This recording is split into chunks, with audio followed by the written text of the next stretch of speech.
tant qu'organisme agricole, nous sommes également là pour accompagner le renouvellement des générations. C'est donc pour ça qu'on a répondu favorablement à la demande des jeunes agriculteurs du Grand Est quand ils ont voulu visiter un port agricole avec un embranchement sur la Moselle.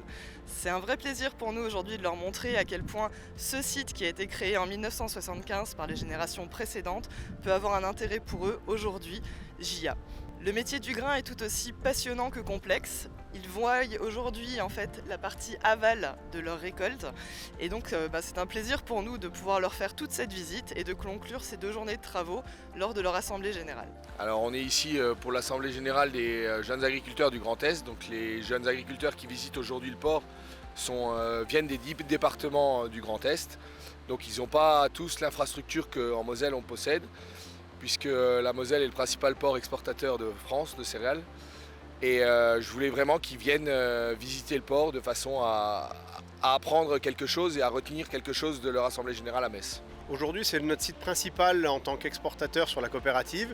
Il draine des flux logistiques qui sont importants. Ces flux logistiques ont un impact vraiment positif sur le plan sociétal, environnemental, mais aussi économique pour la coopérative et pour l'ensemble de la région agricole Moselle.